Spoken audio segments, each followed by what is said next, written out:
దేశంలో virus tension పెడుతోంది. Covid వ్యాప్తి రోజు రోజుకు పెరుగుతోంది. దీంతో దేశంలో కోవిడ్ కేసులు 3000 క్రాస్ చేశాయి.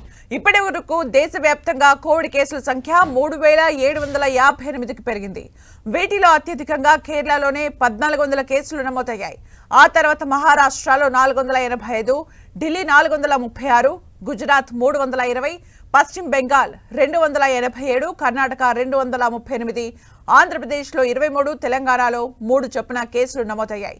అయితే కోవిడ్ మరణాల సంఖ్య 28కి చేరింది. ఐసీఎంఆర్ వెల్లడించిన సమాచారం ప్రకారం దేశంలోని పశ్చిమ, దక్షిణ ప్రాంతాల్లో జీనోమ్ సీక్వెన్సింగ్ నమూనాల ద్వారా ఈ కొత్త వేరియంట్లు ఒమిక్రాన్ జాతికి చెందిన ఉపరకాలుగా తేలింది. 2022లో ప్రపంచవ్యాప్తంగా కోవిడ్ శరవేగంగా విస్తరించడానికి ఒమిక్రాన్ కారణం.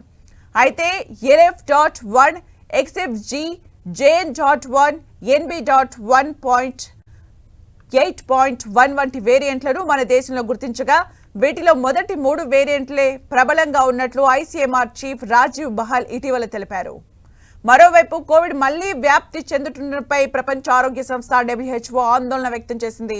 వ్యాప్తిలో ఉన్న LF.7, NB.1.8.1 సబ్ వేరియంట్లను పర్యవేక్షణలో ఉన్న వేరియంట్లుగా వర్గీకరించారు.